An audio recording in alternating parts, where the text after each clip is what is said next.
Tony, if you would like to say a few words, and then we'll bring it back. So Tony, it's all yours now.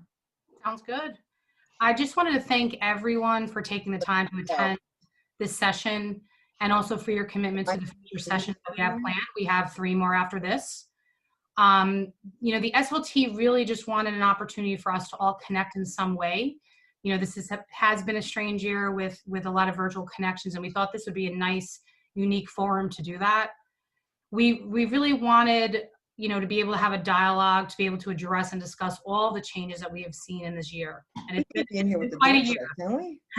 Whether the changes be within VS or BMS as a whole. Okay. And that obviously coupled with COVID-19 has made 2020 a year to remember. I don't know if we want to use the word remember, but I'll say that lightly.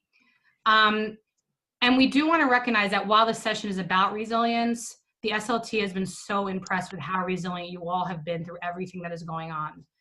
You know, none of you have lost your commitment to our animal patients, and we recognize and appreciate that truly. We are really excited about these workshops because I know that Barbara and Pat will help give us some more tools to help us going forward with whatever lies ahead. So Pat and Barbara, I'll turn it over to you. Great. Hey, thank you, Tony. It's been such a pleasure working with you and putting this program together.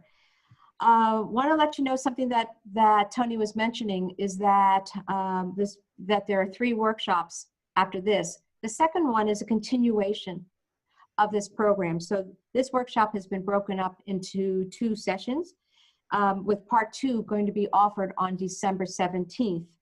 And in January, you're going to be invited to participate in another virtual program, also looking at how to looking at collaboration and connections across veterinary sciences and perhaps even across Bristol Myers Squibb. And it's called Silo Busting Networking. And it will also be a 2-hour session. So enough with all of that. We're going to start with some introductions. Pat, you go first, please. Well, thank you, Barbara. My background is in human resources. I've been in both corporate jobs and consulting jobs, all of which were quite challenging.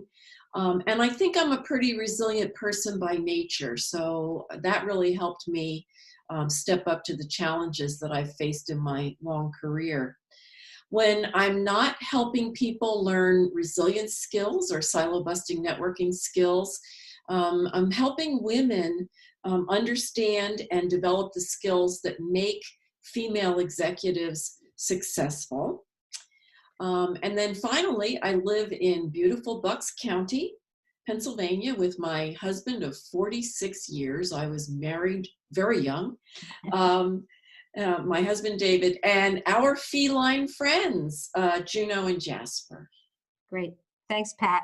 So now it's my turn. And I also have an HR background, and I headed talent management and leadership development for a global financial services organization. My focus is actually on the accelerating the performance of people and organizations. And what I have found is that resilience, not only for me, but for people in the workplace, is really a key essential skill. And thank goodness, it is a type of skill that you can learn. And lastly, I have to admit, I am a mystery book junkie. I have an extensive cookbook collection, and I am married, as Pat knows, to a cybersecurity geek. So I think that's enough of the introductions. Pat, let's get started with the program. She's going to put up the slides. Hopefully you should all see that. If not, you will let us know. And we're going into resilience, working above the line. And we'll go into the next slide. The definition of resilience, and this is according to the American Psychological Association, is that it is a process, as it says here, of adapting well in the face of adversity, trauma, tragedy, threats, or other significant sources of stress. In other words, most of 2020, right? So a resilient person can quickly bounce back from adversity and positively adapt to the novel demands of different types of situations. Now, stress can really come from a lot of different sources. Workplace change, and especially the type of continuous change that you at Veterinary Sciences have had over the past several years, can absolutely be a major stressor.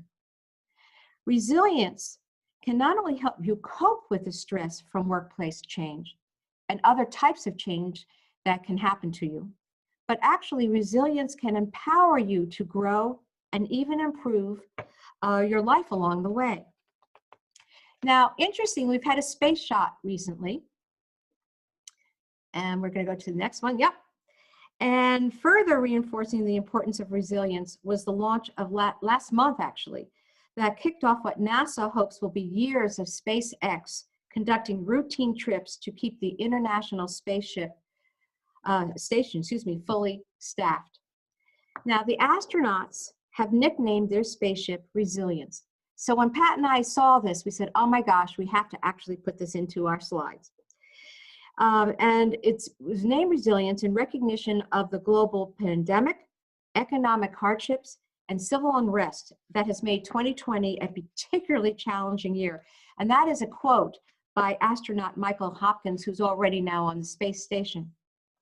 So now we're going to get into some of the characteristics of resilience. And Barbara, before you do that, you might want to just tell people they can, if they want to minimize the thumbnails, that they can do that so that they can see the screen better. I thought I had done that already. Maybe you had and I missed it. Okay, so, well, they're not going to be able to do it completely, Pat. Okay. I mean, and in mine, it did it completely, but I'm not sure everyone can do that. All right. So if you go to the top where it says View, if you go to where it's probably says side-by-side speaker, that's probably where you're going to need to go. Or actually, now that I'm talking, I can see where there to the left, there is the shortest line that you can click on to the left will give you where you can absolutely hide all of the thumbnails. Hopefully that makes some sense to you. All right. All right, we'll continue on. Did that make any difference to you, Pat?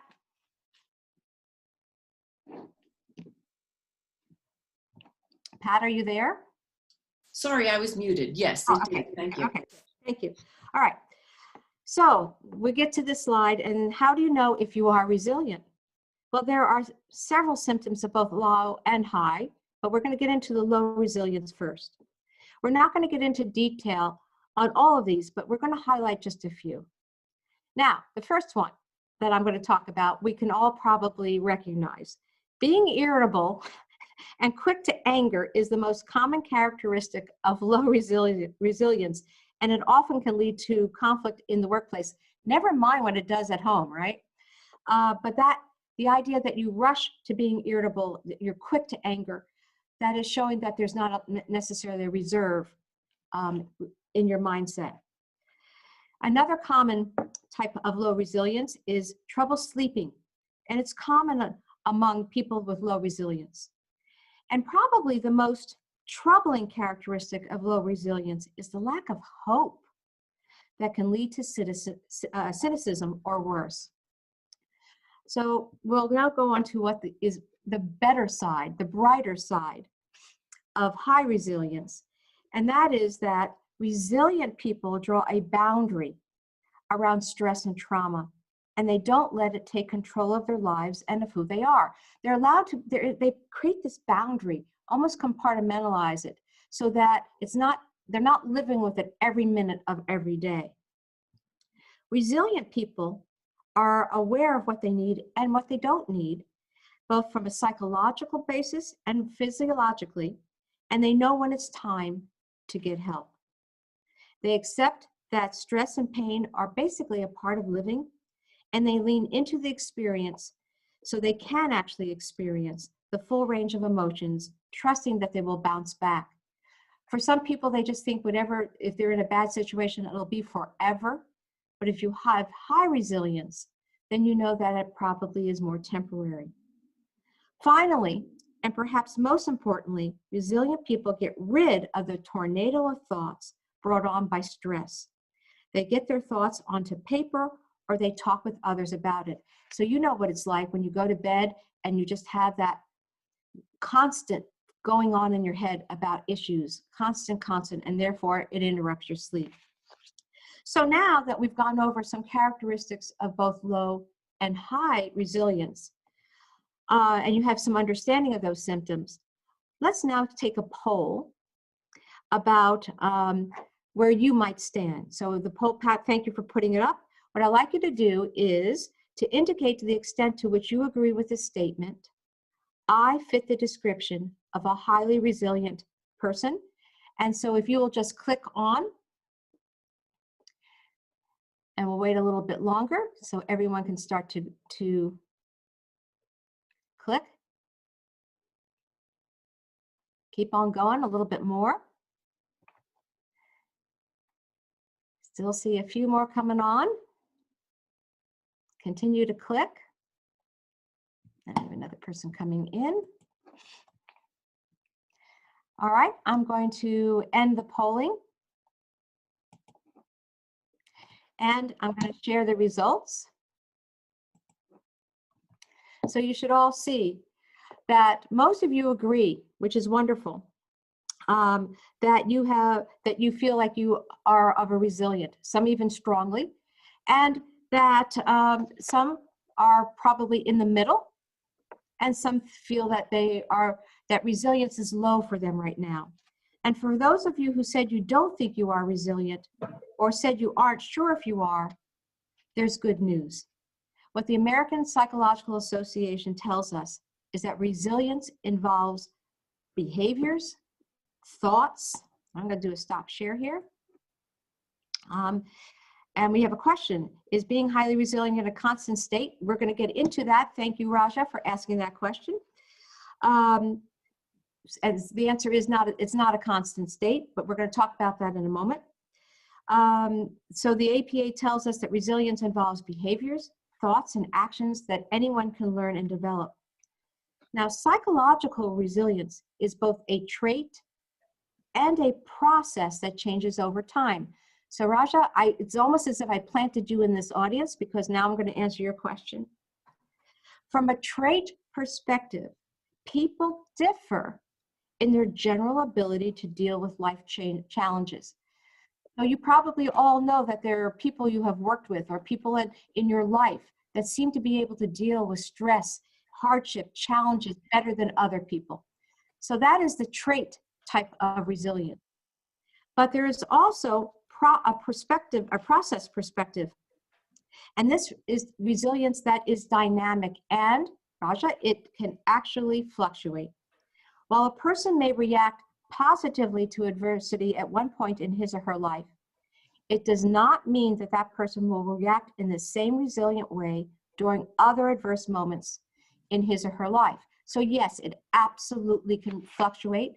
And this is why being able to break away and go over some of the techniques that we're going to learn, or you're going to be learning today and later in December, are going to help you figure out how do you replenish yourself, because it can ebb and flow.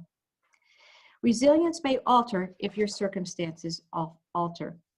All right, so now we're going to spend the rest of this workshop and the next one later in December on tools for coping with stress and making us more resilient. To put that into context, what we're going to do right now is we're going to try something with you, which will be really, really interesting. And I want to make sure that, yep, thank you, Pat, for making me a multiple sharer. We are going to spend a few minutes brainstorming the stressors that are at work. And if you're not on mute already, for those of you who are participants, please mute yourself by going to the bottom left part of the screen where you'll see the microphone. Click on that little microphone to mute yourself. All right. But there is going to be a way where you're going to become visible. So I'm going to show you something in just a moment. I'm going to share a screen. Whoop. You should all see a whiteboard.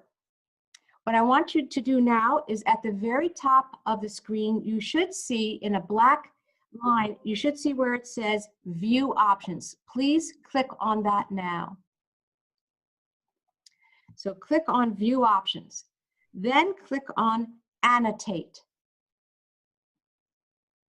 When you click on Annotate, what should come up is a line that says Select Text, Draw, Stamp. Hopefully, does everyone see that? I'm going to hope you do. What I want you to do is I want you to take your mouse and I want you to click on where it says text. So if you'll click on that, and then if you click on the screen, you're going to be able to type. So I'm going to type something right now. I'm just going to write hello. And then once I do type the word in, I click again, and you should see where I've now said hello. All right, I'm going to show you that again. You go to text, you put your click somewhere on the screen, and you write something. And if I could spell something, that would be good. I'm realizing you're not probably seeing. And now when I click, you can see where I wrote.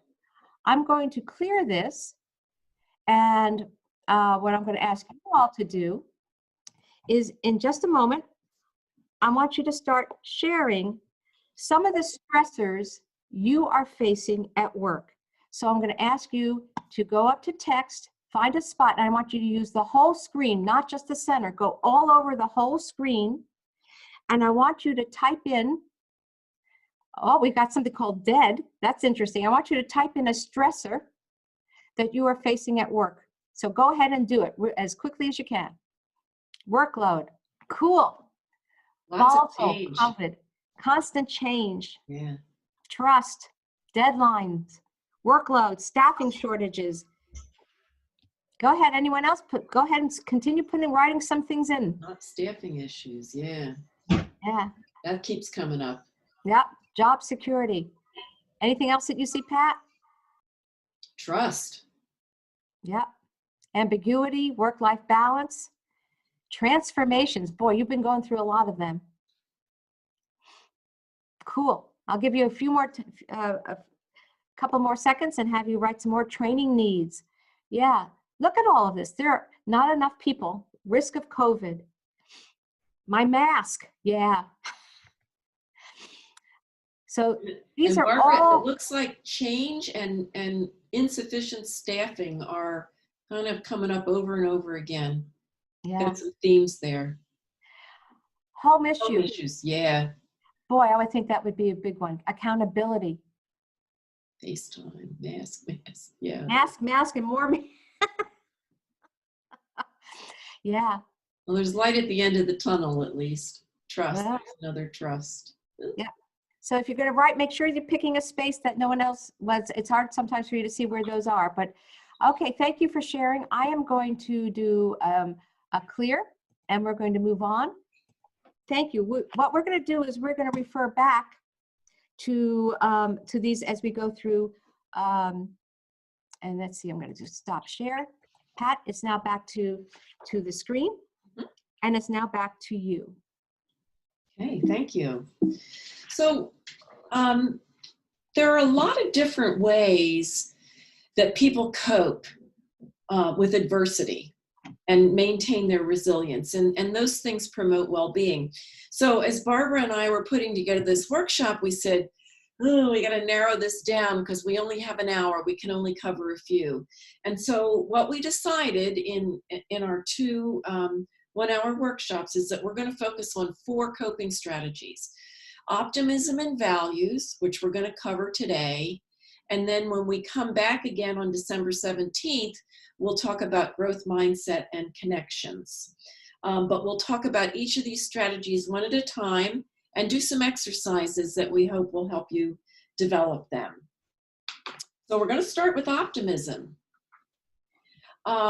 Now, you know, this was what Barbara and I laughed when we came up with this one. We said, boy, are they going to think that we're just like Pollyannas here? But the more research we did, the more we realized that optimism is so important to resilience. And really, in a clinical psychology review, their research actually showed the connection. So optimists are people who don't give up. They interpret a setback as something that's just temporary It's limited, it can change, it's gonna go away. It's gonna go away quickly, and I can do something about it. I can be proactive about it. So as we talked about this and said, is optimism the right thing to present in a business sense? A colleague of ours, Kelly Stewart, who is a marketer and a communicator and founder of The Positive Business, said to us, there is nothing about being optimistic that isn't serious and strategic. Optimism is really the cornerstone of her whole philosophy as she guides her clients to use a positive approach that she calls Attractivate to create marketing that appeals to customers in today's informed, connected, and transparent B2B market. She's in the B2B business. And science shows us that optimistic people are healthier and they're more successful personally and professionally. So we think one of the best ways to move from pessimism to optimism is a way of thinking, a way of being. It's called above the line and below the line, where the line itself represents a choice. You can choose to operate above the line, which means you're being open and positive. You're all about ownership and accountability and taking responsibility. And you're able to respond effectively and usefully in any given situation. Operating below the line, on the other hand, is closed and negative. It's about denial, excuses, defensiveness, blame, finger pointing. It's protecting and defending yourself passively by not contributing at all or aggressively by attacking other people. Either way is not good. So this model is particularly helpful for people like you who operate in teams. The idea is that when you have a group of people who are operating above the line, you can expect far more effective outcomes.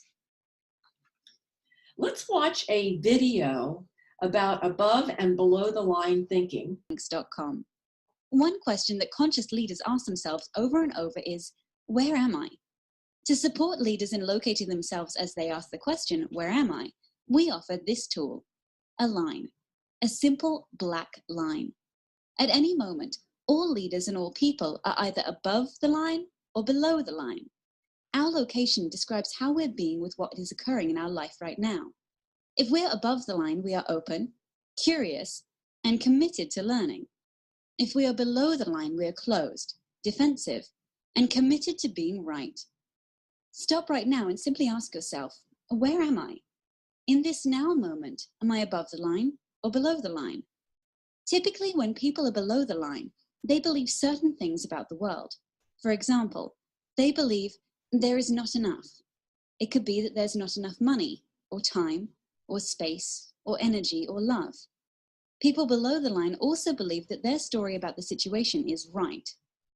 People below the line also believe that there is a threat out there. Something or someone is threatening their desire for approval, control, or security. And people below the line see the situation as serious.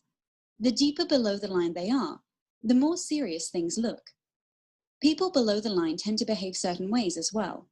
They tend to cling to an opinion, find fault and blame, gossip, explain, rationalize and justify, get overwhelmed, and avoid conflict or pursue conflict for the sake of winning. When people are above the line, they believe that learning and growing are more important than being right. They believe that all people and circumstances are their allies, here for their growth. They believe that from a distance, almost everything is funny. People above the line live in curiosity, listen deeply, speak unarguably, question all their beliefs, and live a life of play. Now, knowing what you know about being above or below the line, where are you? One thing to know as you consider this question. We are hardwired to go below the line. Literally, our brain is programmed to perceive threat. And when it does, a chemical cocktail courses through our veins, and we go below the line. This reaction was designed to help us survive in the presence of a real threat to our physical survival. An issue for modern-day leaders is that often our brains can't tell the difference between a threat to our physical survival and a threat to our ego or identity. We react and get defensive when we experience a threat to our ego. So in many ways, being below the line is natural and normal. But when we are below the line, we're not in a state, literally brain state, of high creativity, collaboration, innovation, and relational connection. We're simply trying to survive. Leaders today can't thrive if they're in survival mode. So the first activity of conscious leadership is location, location, location. In this now moment, where am I? Telling ourselves and others the truth about our current location begins the great conversation. So again, after seeing that video, what I thought about is the impact of below the line thinking on teams. And remember, reflect back, I said that thinking above the line can help teams function more effectively. And at the very end, they were sketching in that below the line thinking stifles creativity, collaboration, innovation, and relational connection. And those are all outputs of effective team interaction and performance. So below the line thinking can actually, as we said earlier, stifle team success. So I'm curious about what the rest of you thought as you were watching that video. What thoughts came into your mind? And you just unmute yourself and throw them out there.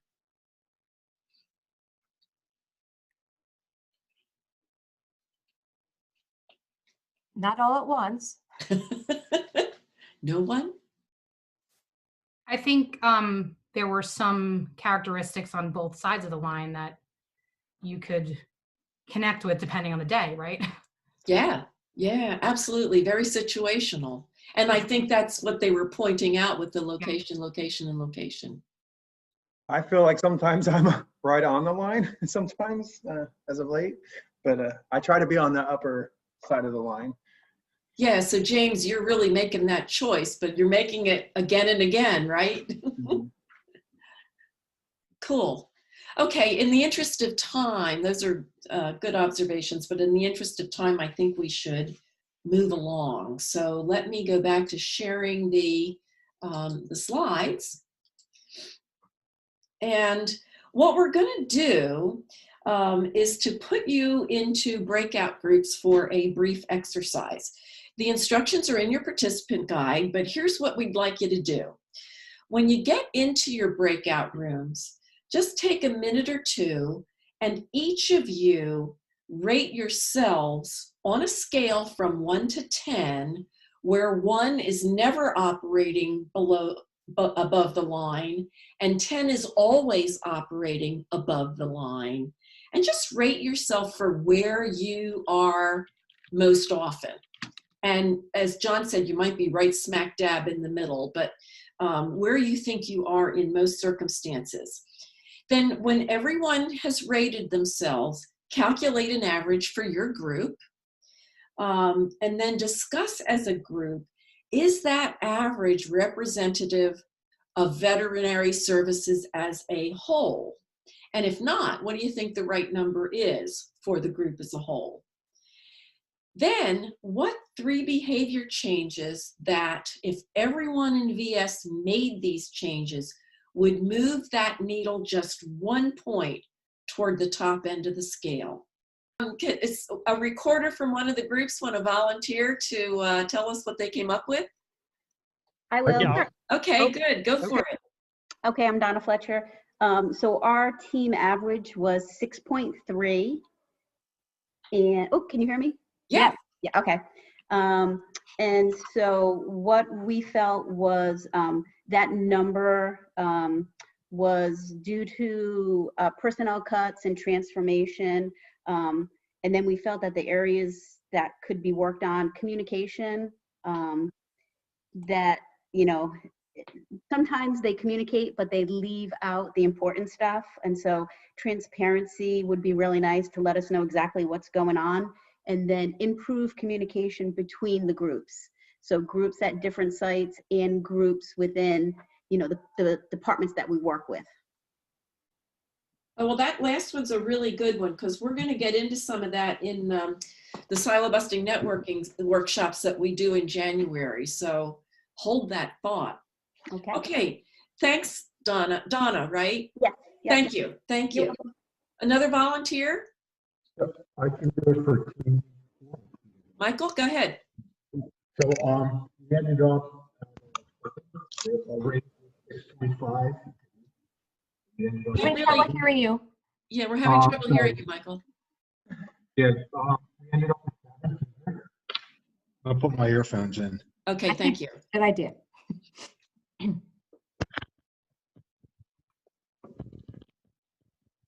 Sorry about that. Can you hear better?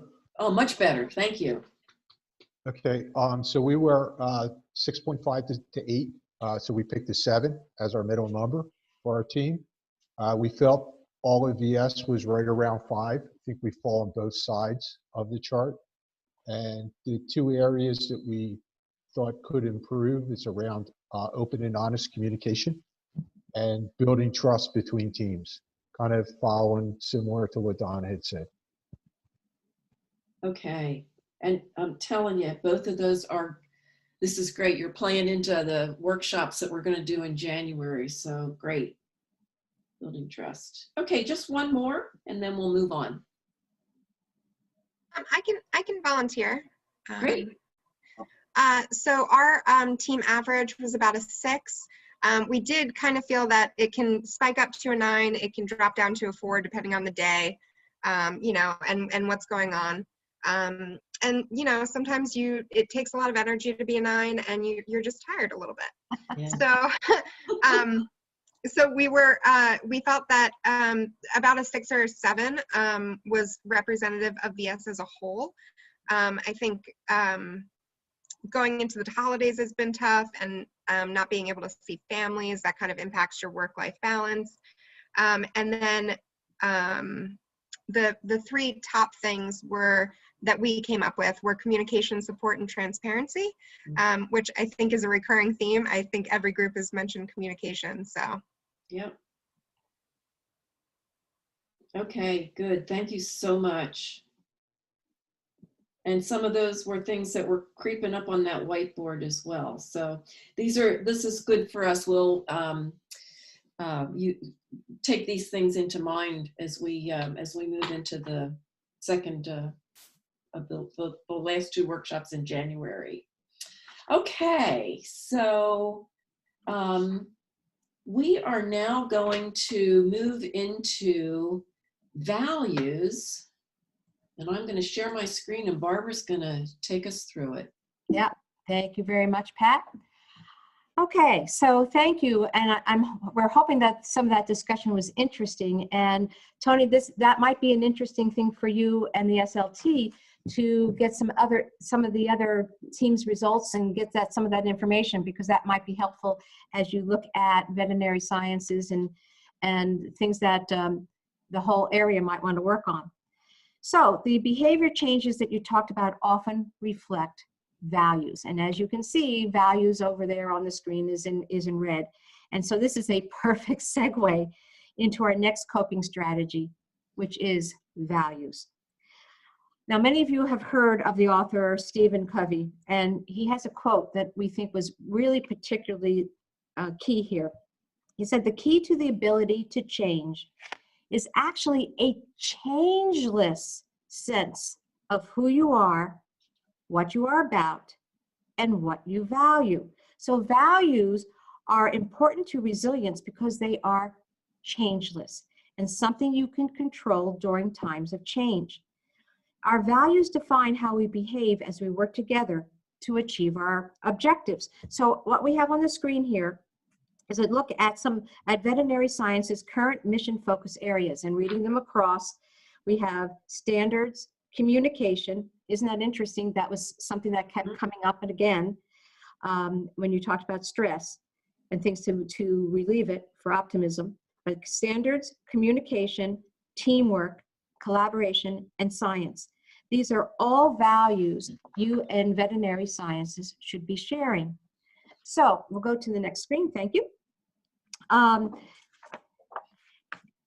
values are just words unless they are turned into a roadmap of behaviors that everyone on the team can follow. So conscious awareness of these values can be this shield. And that's why we were so happy with getting that picture of a shield, because the values are actually like a shield against psychological stress.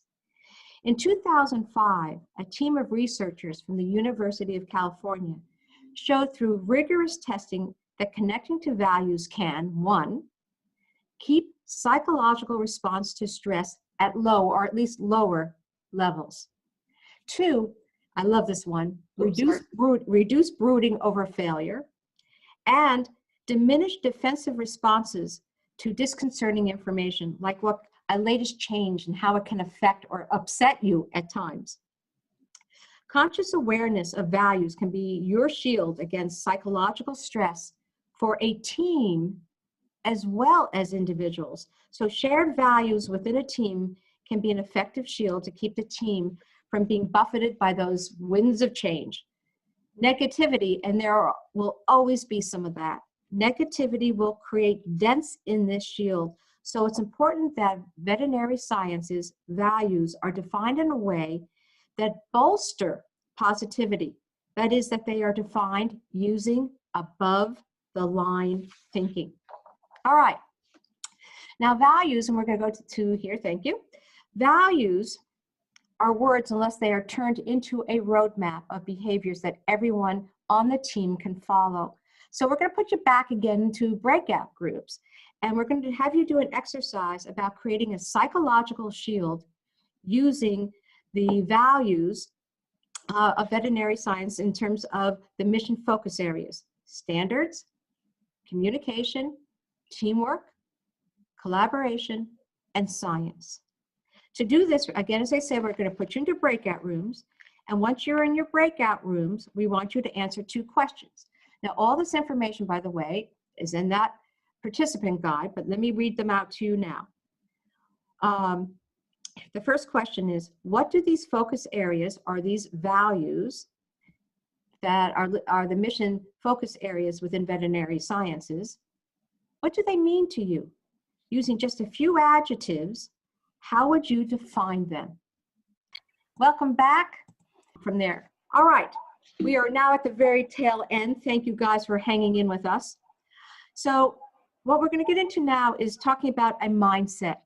And according to psychologist and author Carol Dweck, who has written this incredible book called Mindset, The New Psychology of Success, a mindset is a self-perception or self-theory that people hold about themselves.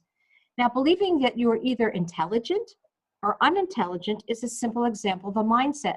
In fact, some of you may have already heard the saying that says, if you think you can or you can't, you're right? So that's a mindset. A mindset can have a profound effect on learning achievement and on skill acquisition, personal relationships, professional success, and many other dimensions of everyone's lives. In our next workshop, we're going to dive into the topic of changing mindsets to increase resilience. The key to changing mindset lies first and foremost in self-awareness. And to increase your self-awareness of your mindset, we're going to ask you to take a survey sometime between now and the next workshop. The Mindset Survey is an 8-item measure of beliefs about the malleability of ability. That was a mouthful. And it's quick, and it's only 8 items. It's easy to complete. Now, the link to the survey is in your participant guide on page 10. Please read the information in the participant guide, and when you get to the survey, read the instructions.